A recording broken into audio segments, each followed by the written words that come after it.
Hey everyone, it's Sean and Toby again, back with some more record reviews. It's been 2 weeks, and this would technically be the first new episode of 2024 because the last episode was a recap of 2023.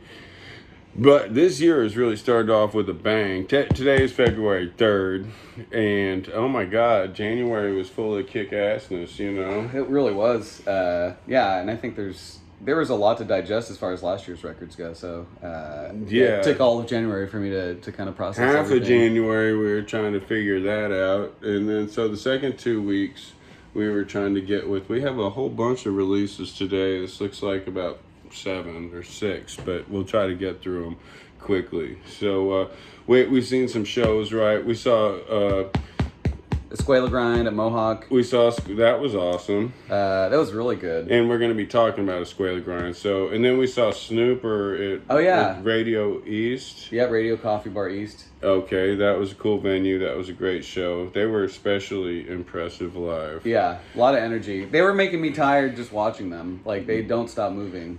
I didn't realize what great guitar playing they have. Man. You know? Yeah.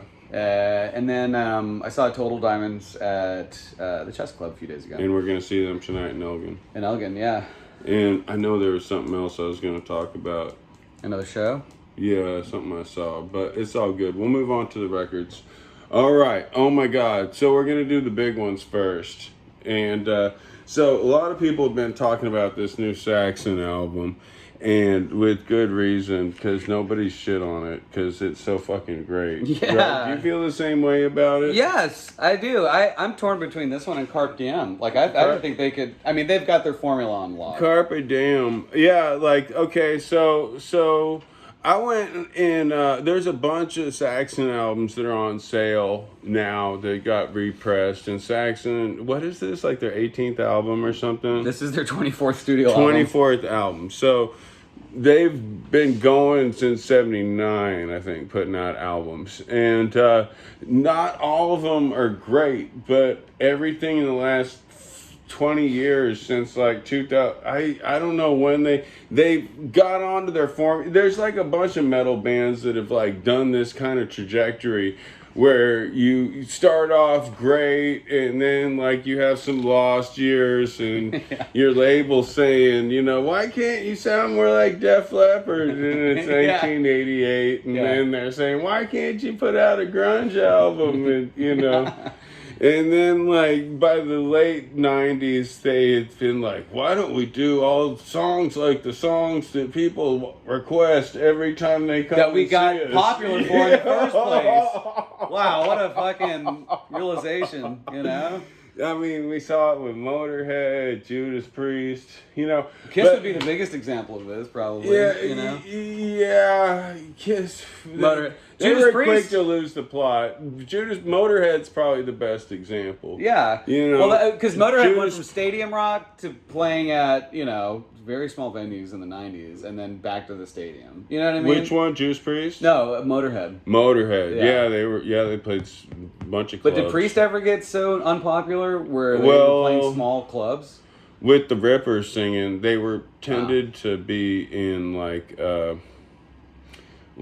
smaller countries, you know, like not focusing on the U.S. as much, you know, other markets that were more appreciative. Yeah, secondary markets. And of course, Latin America is going to love it, and Russia is going to love it. Right. You know, there's so many markets. But anyway, we're getting sidetracked. Saxon, Carpe Diem, when I first heard this, I was like, not quite as good as Carpe Diem. It's better than Carpe Diem. I've decided now, after like fucking 7 listens or whatever. Yeah. This album is awesome. It's got, now Biff Byford's always written about a lot of history.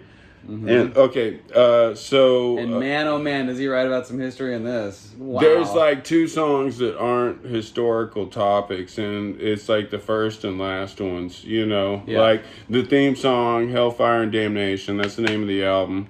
But after that, Madame Guillotine is about the French Revolution. There's something in Roswell. What could it be? Yeah. It crashed there many years ago. That about New Mexico Military Institute, right? Yeah. Roswell. Yeah, Roswell. Something crashed there many years ago. But they're not telling us what it is.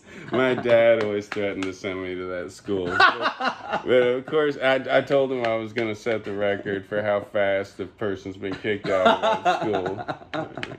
I had a plan to get kicked out of New Mexico military. But now I'm getting sidetracked because it's really about the UFO story, the cover-up, right? And then there's...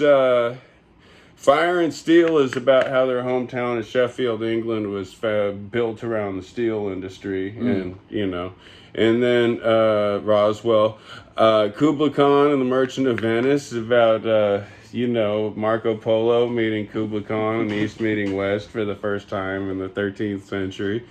Pirates of the Airwaves is about all the pirate stations in England, like Radio Caroline, that were operating off boats in the 60s, and 1066 is about the formation of England, and Witches of Salem is about the Witches of Salem, and Superchargers about driving fast cars. And Hellfire and Damnation just seems to be one of those like metal songs. Like, just straight up tough lyrics and a tough title. Like Judas Priest has written a million of those. Yeah. But damn, do you have a favorite song here? Yeah, it's There's Something in Roswell. Oh yeah, it's super fun. Maybe I like it a lot because of the video. Have you seen the video? No. Oh, it's great. It's really good. They show all this historical footage of like the scene of the wrecked spaceship, like in the from the 60s or 40s or whenever that happened. Is that 1951 or 47? Yeah. I've been to the museum. It was more of a gift shop. Motard's. Yeah, I went there too. Yeah. Oh yeah. It's great. I like how all the light posts in Roswell have the alien eyes. Oh right. Yeah. They realized what a moneymaker it was. Yeah. What the fuck else is anyone gonna go there for? Right. The sandwiches. Oh, yeah. Duh. When my dad graduated from that school, he had to stay like 2 weeks after graduation to walk tours, which are like what do you call it, like detention, but instead of like going sitting in study hall, you had to carry a rifle and walk in a cube around the fucking quad, for 55 minutes, or 50 and then 10 off and then 50 on.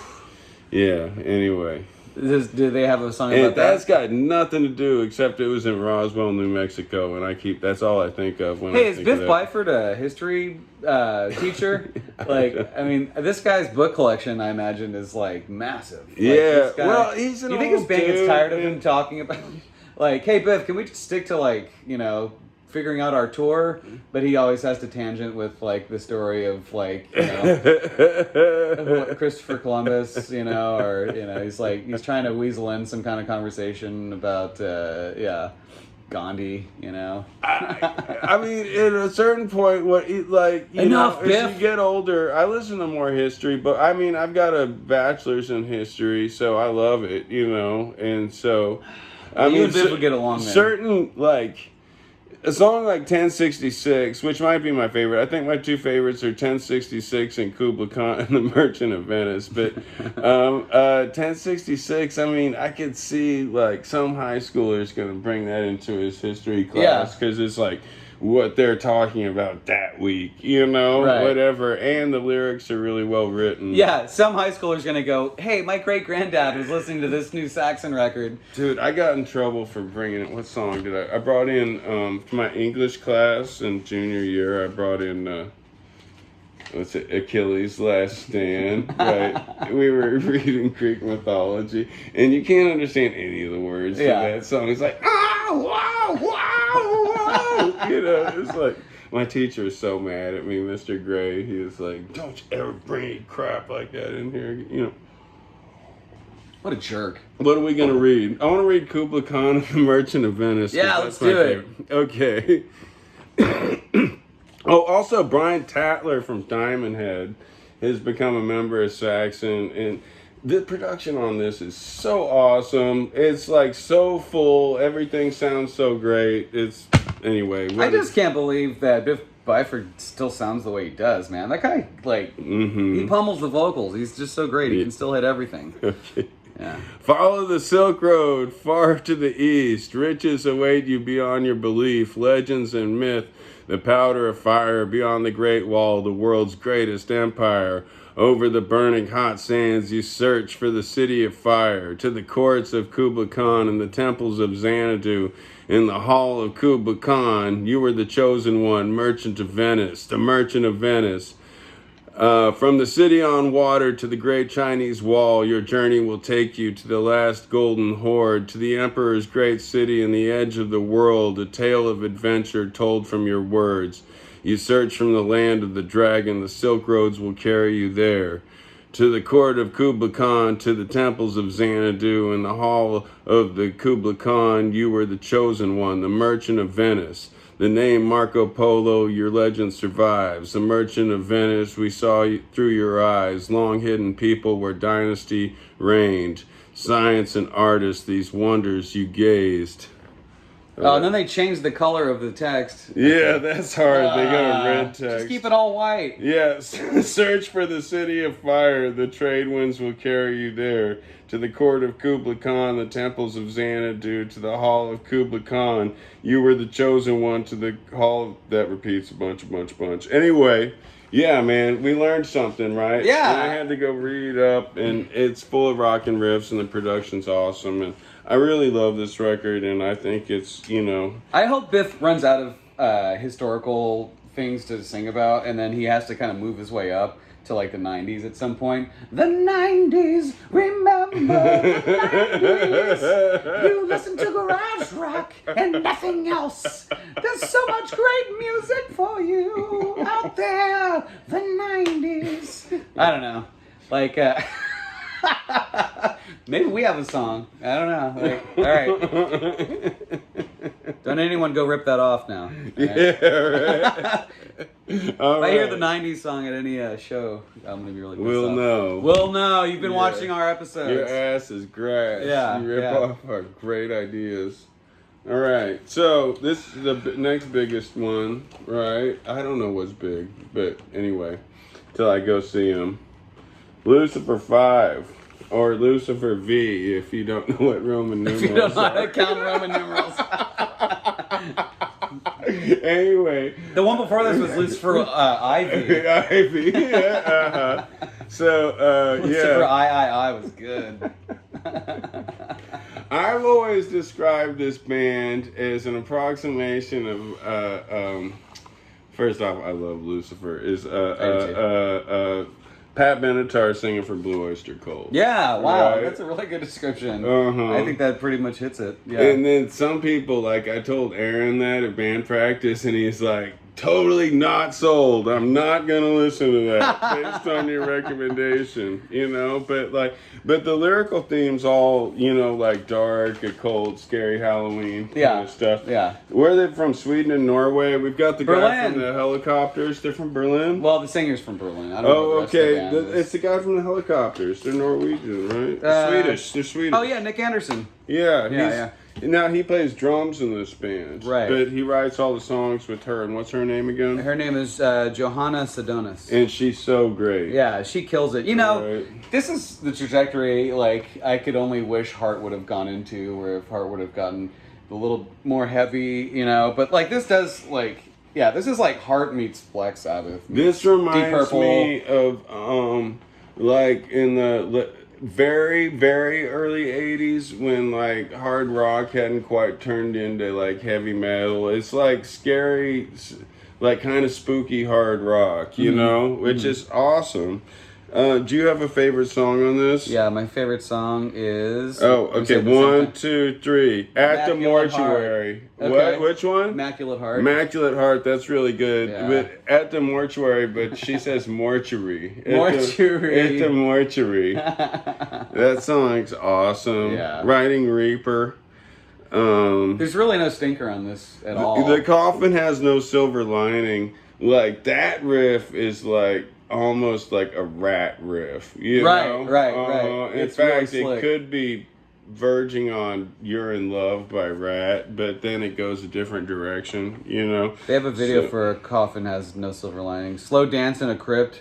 That's Immaculate the Heart. ballad, yeah. And At the Mortuary. So, I know some of y'all out there, I always talk with Ron Williams about how much we like Lucifer, and there's a handful of people that like Lucifer, but I really think they should be as big as Ghost, you know. But for some reason, I think Ghost is all right. But I think Lucifer's awesome. God, you I know? would love to see them. And I was, you know, a lot of people did see them. You see, I got hip to Lucifer. I'd seen Lucifer 2, but when Lucifer 3 came out, I was all over it. But that was the beginning of the pandemic. Mm-hmm. And apparently that was one of the very last shows before the pandemic was Come and Take It. Lucifer played right when that album came out. But they haven't been back through. Yeah. So... Anyway, Lucifer 5 is just as awesome as Lucifer 4. Dude, it's great. And Lucifer 3. And if Lucifer you like I. those, yeah. Lucifer I is good too. I did think I was their best record. And this is on Nuclear Blast. There's a lot of great stuff coming out on Nuclear. That's come out on Nuclear Blast Records over the last couple of years. So I for one enjoy using Roman numerals. yeah. I second that. I took a test in Roman numerals. I aced it. I got a C. All right.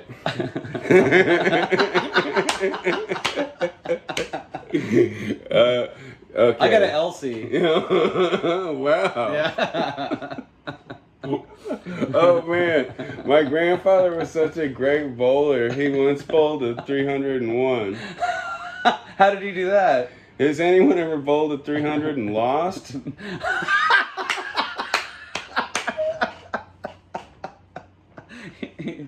Your mom's like a hockey goalie. Yeah. Anyway. Oh boy. All right. Okay, that's the comedy segment of our show. But, brought to you by the new Hee Haw DVD box. So anyway, Straight out of Cleveland. From Cleveland. Man. So I saw this record cover, and you know what? Why I ordered this is I liked the title "Pulsating Gore." Yeah, I really was thought. like, I gotta know more about Pulsating Gore. Yeah, the cover kind of throws you off, thinking it might be like like death metal or like blood And it metal or comes with a something. poster too. Oh wow! Here, I'll Did I leave a napkin in there or something? Oh no, I didn't even see this poster. Look, it comes with 2 posters. Wow. Yeah. Oh my God, look at this. I didn't even notice that before. I thought that was the sleeve. And Wow. This has all the lyrics. Geez, that's a lot of paper they're putting in here. It's thin paper, but still, that's quite a bit of paper to put in your records. Okay, so You could use that as a tablecloth. I really enjoyed this record. But it'll tell you, like, when you look it up on Bandcamp, I mean, in the description, the first thing it tells you is this isn't for everybody, right? Ooh. You know? Yeah, yeah. And then on here, on Sorry State Records, on the poster for it, it says, "This could really be it for Sorry State." That's awesome. Yeah, man, the record that shut them down. I love this record. I think it's great. It kind of hits me in the sweet spot of like, God, what is it? It's Obscure post-punk. Yeah, it Almost kind egg punk? of the A-frames, Devo. Yeah. One of the songs, is it "Do the Work"? It starts off with the same riff as Blockhead from Devo, but then it quickly changes. Yeah, that kind of riff. Yeah, It might be "Drink from the Lake." Yeah. Did you have a favorite song? Yeah, I do have a favorite song. I do too. Okay. Okay, 1, 2, 3. Stacking Heavy up Hauler. bricks. Which one? Stacking up bricks. Stacking up bricks. Yeah. Because you know why I like that? I like it for. I mean, I love the song itself, but I also just like the title because it sounds like something that you would title a yard work song as. Oh, you know, yeah. like arrange the what's it called again? The dishes and the. Oh, how you set up the drawers? How you set up the drawers? Yeah, that's one of my favorite song titles by you. So I like because like some of the things that he writes these songs about are just like really obsessive ideas that I think regular people wouldn't think to listen to songs about, but he just goes for it, you know? Yeah, yeah. And I really like it. I like songs about obscure subject matter. Just as a songwriter, I get really excited about it, you know? But I was listening to it this morning, and Shelly goes, damn, this is worse than Yard Act. Because the dude talks his way. Yeah. This isn't as annoying as the singer from Yard Act, though. That guy. But he also, like, the dude from Yard Act has a song about, like, a cancerous spot on his back. But he just, to me, the guy from Yard Work sounds much more like Yard Act. Yard Act. Yard Work is way different. Yeah. But but this guy has a little bit more of a delivery that's like more personable, or I don't know. It's easier for me to listen to this. Yeah. No, I really like this and album. It's deadpan. Like his delivery is deadpan in all of the songs. You know, like I saw a cardinal at the top of the hill, and it's just. Okay, so what are we gonna read? Take all the politicians and make them drink from the lake. Yeah. Yeah, take all the politicians, make them drink from the lake. Take all the bureaucrats, make them drink from the lake. Take all the power brokers and make them drink from the lake. Take all the bullies and their friends and make them drink from the lake. Take your sister, brother, mother, father, mother, brother, sister, and make them drink from the lake. And that's it. That's it. Uh-huh. They're all going to drink from the lake. Oh, man. Okay, so, this some of these songs remind me of that sketch. You ever see a YouTube comedy special called I Think You Should Leave? Yes. And the guy has that song about their bones were money, And, like, it's like a takeoff of the scene where Johnny Cash is, like, trying out in the movie with the gospel song, and they're like, don't you have anything original? And like, so he's jamming with the other guy, and the other guy's making up this great song, and then the bass player keeps taking over, and he's like, and the worms are eating their remains, and the bones are used for money. And like, anyway, I really like the song Heavy Hauler. I think it's about a truck driver drinking syrup who jackknifes a truck, I like that, Yeah. Anyway, I like the riffs, I like the bass playing, I like the drumming. It's very dissonant, post-punk. I dig Knowso. I think it's a good record. It is kind of talky through it. There's not any singing. It's not very melodic. But I think it's got great subject matter, and it's a really fun record. Nathan Ward, the guitar vocalist. Yeah, when you hear the first song, when you hear his vocal style, you're going to hear that vocal style in every single They warned song. you. They're like, this ain't for everybody. Yeah, this could be it for Sorry State. So I like it because there's no intentions here for these guys to go big, I love that, though. Yeah, no. It's great. That's what'll make them art punk.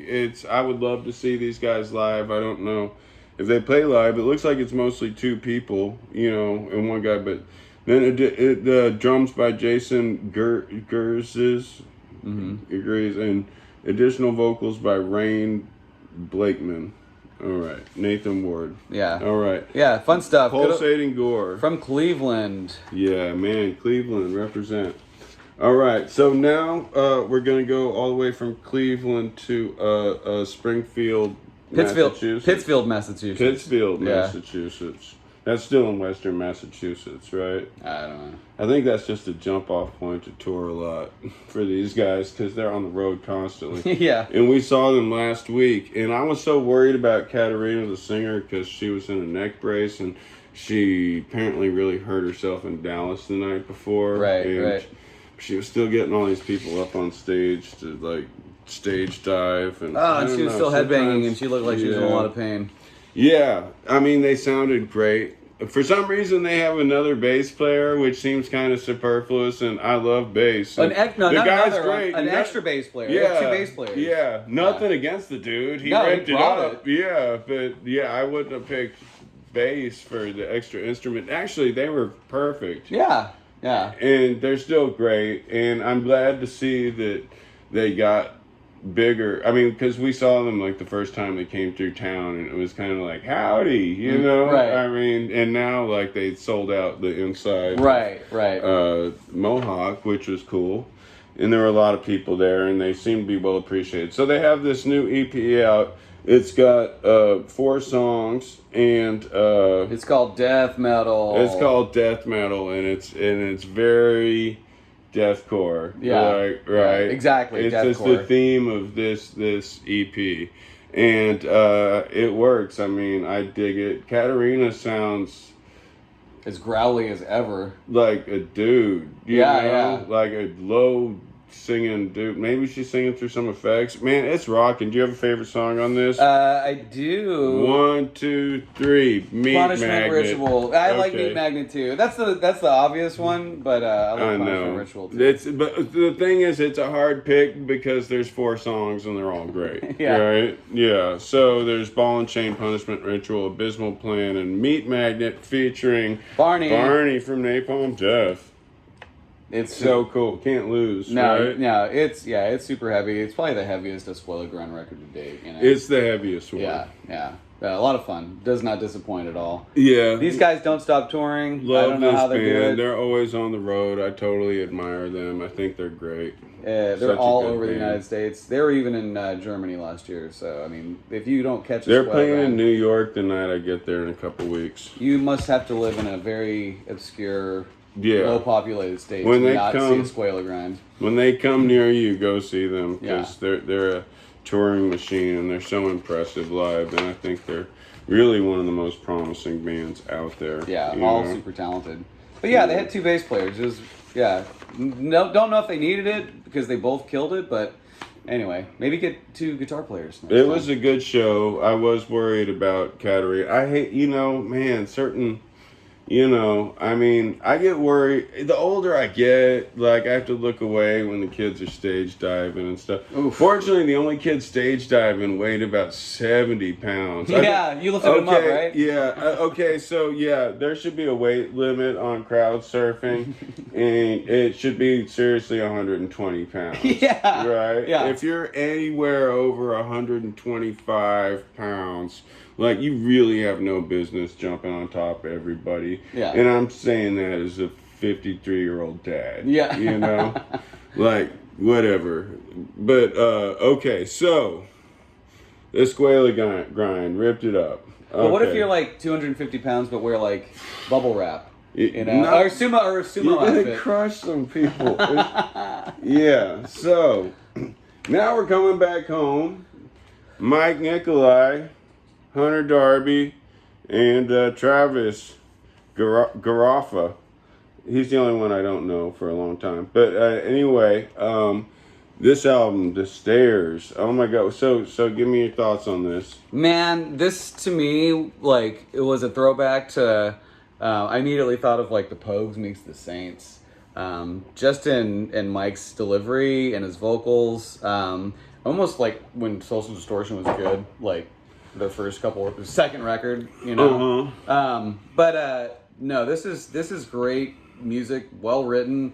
I love Mike's vocals. The harmonies are a lot of fun, or the breakdowns in the chorus are great. But as soon as I listened to this, I started humming it to myself. Like, I didn't even have to listen to it twice. Like, Yeah. Western Way is super catchy. Yeah. Great song. I Do you really have a enjoyed favorite this. on this? It felt like it came out in like 1980. Like, this is a record that So I've got some thoughts right around your lines, but let's play favorite song. Okay. 1, 2, 3. Little Sweethearts. Blue Children. That's a good song too. Okay, Sweethearts. Yeah.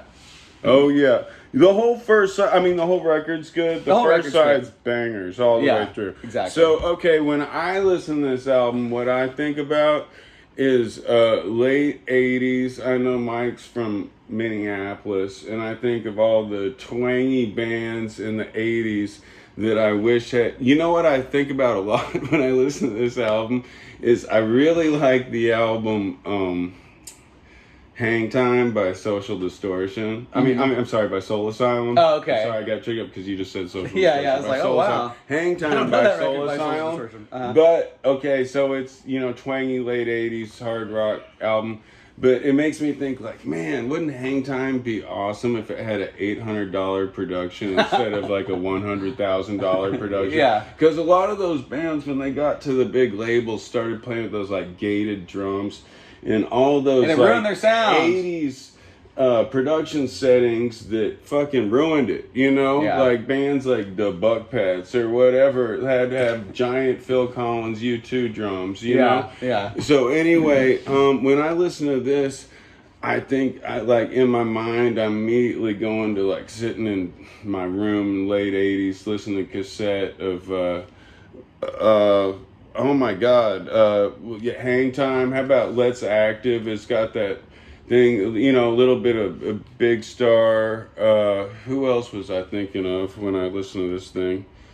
Oh my god. I really thought of the Saints a lot. Yeah. Just in the song structure and like I said, Mike's delivery. Oh, you know what? When he sings off key, another album that I thought about a lot was fucking Monsters by you know, from Arizona, on SST Records. The Meat Puppets. Oh, Meat Puppets. Yeah. There's like a Meat Puppets thing going on. I don't know why I was blinking on that. No. But I kept thinking of like that period because each Meat Puppets record was a little bit different. Right. And that was when they got to their kind of. I really liked that stage. Monsters was a good album. It might not be the best one, but I kind of liked their style on that one. That's probably the one I listened to the least. Really? Yeah. What do you listen to the most? Up on the Sun. Or Huevos. Yeah. Huevos. Yeah. Not Meat Puppets too. Oh, Meat Puppets 2, yeah. I would say, Up on the Sun, Meat Puppets 2, and then Huevos. Yeah. But Monsters is great. Yeah? Okay, well, I'll listen to it now. It's a really good hard rock If you think record. of that, if you listen to this, then I'll definitely check it No, out. this record definitely has got my head in fucking 1988, 1989. So did Or how Soul about when Screaming Trees was on SST Records? Yeah. It was jangly, Yeah, you know? yeah. Like, kind of... Anyway... They're jangly, so that's what I'm getting at. And it totally, look, that's beautiful That's vinyl. a great vinyl. And they've got really, but above all the trappings, they've got memorable songs and great guitar playing, great bass playing. I mean, great musicianship all the way around. Yeah. Hunter's been playing bass longer than me. He was in a band, I got a funny story. He was in a band called the Wannabes that was around for 25 years and would probably still get it together if the money was right. You know, I don't know their business too well, but they played forever, right? Yeah. And they were a pop rock band that kind of played the hole in the wall and had a very collegiate crowd, you know. But my favorite show that I saw them at, and I saw them a handful of times, was they opened for Bow Wow Wow at the Electric Lounge. Oh, fun. And I've talked about this show before because like every dude in town went to go see Jesus Lizard and Emos, and every girl in town went to see Bow Wow Wow. Yeah, with the exception of me and Tim Storm and Sean McGowan and the Wannabes, right? Yeah. So I was at the first Stairs show. It was at Doug's place over there. Anyway. So I was like, dude, my favorite Wannabe show was the one with Bow Wow Wow. And he goes, me too, I want to show you something. And he took out his wallet and he had the ticket stub for that show. No way! Like, in his Still, wallet. wow, Yeah, that's so was cool. like, that was the best show, you know. So anyway, totally sidetracked. This album's great. Yeah. And if you like garagey pop music, it's kind of jangly. And it's got very memorable melodies and impressive guitar playing. As soon as I put it on, I was like, wow. Like, I was really it's like... got good production. Man, I was sold after Western Wear. Like, what a great song. And then the rest, like Toby said, Side A, bangers. Side B is just as good. I think the songs maybe towards this Side 2, I don't know, they're not as immediate or varied as the song structures in the Side A, but it's obvious they arranged this record very well in order, but great record. I can't wait to see them. I've watched a lot of video. No, I've seen a lot of video of them playing at, I watched a video of them playing at the Parlor. No, people love them. Yeah. Yeah, they've got a good following, and they've been getting a lot of good shows. And this is on, what? Flak Records, Flak which I Music. don't know anything about. Me either. But Mike, Love Wheel, right? Mike runs Love Love Wheel Wheel, Records, yeah. and so that's where you should go to get this and get the Yardwork album because that's the only place that I took it. Okay. Yeah. Yeah. Why? I wanted to make it real easy. Yeah, and I like Mike and I like Love Wheel, but it's just like I have a history of not getting paid for record. You know, like I was like, you know what? People can come to the show and get the record. Right. If you really want, you can mail order it on Bandcamp. But like, it just got to be a hassle. Yeah. You know, it's just like you take it to the big, stores and you're competing with, Pearl Jam or whatever the fuck's coming out. Yeah, I can't believe you didn't take Yardwork to Sam Goody in the mall. Like, you know what? There was a time, but whatever. It's not this time. All right, The Stairs, LP from Austin, Texas. Go check them out if you live here. Oh wait, they're playing. They're playing a show on April 13th at ABGB's. Oh wow, that would be great. That'd be a great show. Okay, so I'd say pick a winner, but damn, it was all winners. It was all. Is that it? Yeah. Did we forget Lucifer's something? Stairs, You know what Saxon, I didn't talk about Knowso, was that Escuela. fucking Minor Threat single. Oh yeah, that's right. And it's over here. Give me 1 second. This is these are the Out of Step retakes, right? That were recently, last year I guess, remixed by Ian MacKaye, Ian Mackay. I don't. If you're cool, you probably say Ian Mackay. If you're pretentious, but anyway, I say Ian MacKaye. But they went back and I think remixed the three or four songs from Out of Step. Okay. Yeah. So okay. Yeah, it's the Out of Step. I mean, the Out of Step outtakes, right? And so basically, what you get here that's so cool is you have their 5-person 2-guitar lineup, and they do a couple songs from the first album, which was 2 EPs. Right. That we're done with the 1-guitar lineup, and it's they do In My Eyes and Filler, right?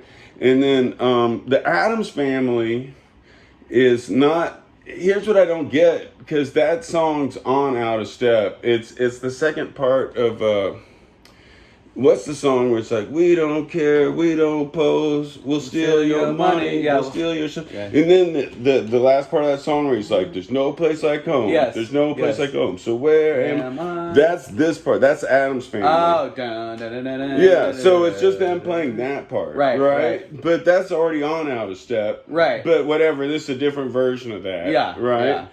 And then played on its own. But then, so it's got In My Eyes and Filler, which both sound awesome. I think I've heard the other version so much that I think I prefer the 2-guitar versions because there's like cool little leads in there that they do that. So you listen to it, right? Yeah, I've listened to this, and I like the fact that who's the drummer? I can't remember his name. Oh, the guy who co-runs fucking Discord. Anyway, I really like the different drumming that I hear, because I mean, who hasn't listened to Out of Step, and who hasn't listened to this a million times? But I really liked hearing the different drumming, because you could tell that they were finding they were still working on these songs when they recorded them. So it sounds like they were trying to flesh their songs out in these outtakes. Jeff Nelson. Yeah. Who went on to play for and check out this picture. Is from Austin at the old Skyline Club when they played here. Wow, really? Yeah, taken by Bill Daniel. Wow. In the phone booth there. So, okay, this the one side's got Filler, which sounds really great with 2 guitars, and then the other, and then In My Eyes is on the other side. But the thing is, on the side with Filler, there's like 2 tracks, and depending on which groove you put it on, one side is them doing Filler, and the other one, if you get it on the other track, it's Ian arguing with the producer, telling him why he doesn't want to re-record In My Eyes. Wow, that's not on. That's not streaming. He's like telling him like that song's really personal. I don't want to redo it. We already did it. It has a definitive version. And then the producer's like, "What are you talking about? You play this song live all the time." And he's like, "That's live. That's totally different. I'm not re-recording the song." And he's like, we don't have to put it out. And he's like, then why are we recording it? You know, it's like that kind of argument. So now you don't have to listen because I just paraphrased. I just talked for everybody. But Ian's having this argument when he's 18, 19. These guys were so sharp. Yeah. And so young. Right, you know, it's just so impressive. Yeah. You know. So, yeah. No, this is great.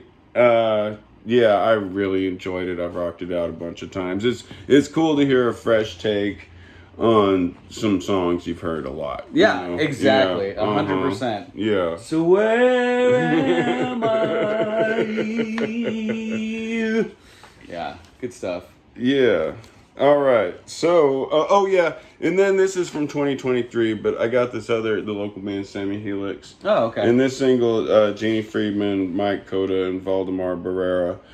Anyway, it's very like sublime, melodic guitar based pop music with great melodies and guitar playing on beautiful blue vinyl. And I had to get a second copy because one of them got left in the car for a little bit and got a little warped, but it's you know, a unique listening experience now. Now you can hang it on the wall. Yeah, well, no, it still works. It's just a little different. Ah, okay. But I really like this record. So anyway, it's a nice pop record if you like jangly pop music. Mm-hmm. Yeah, and it's great. It's pretty. I like it a lot. Anyway, they're great.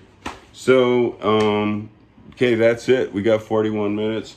We're gonna rock it out. We got a few things.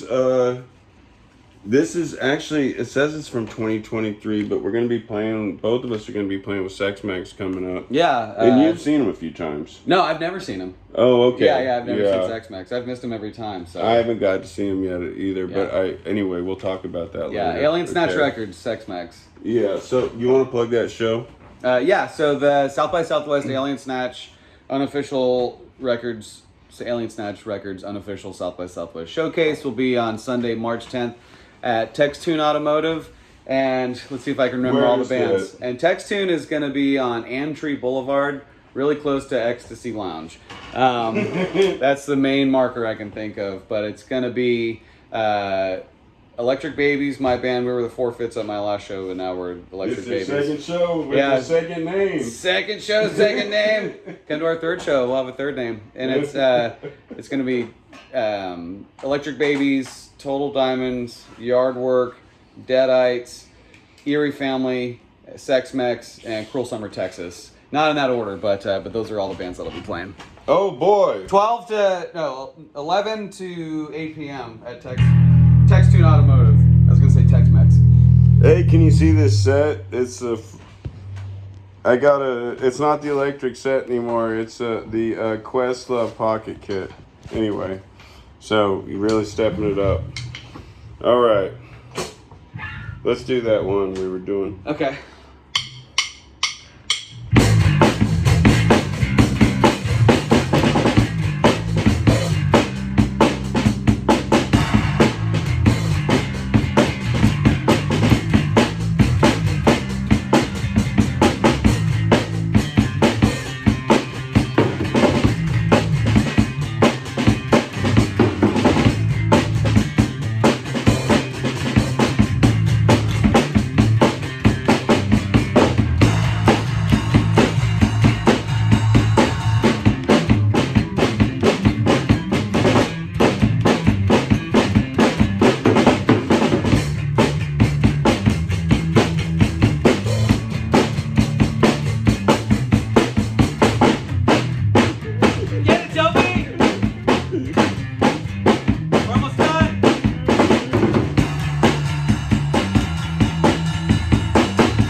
All right. Thanks for watching. Thank you.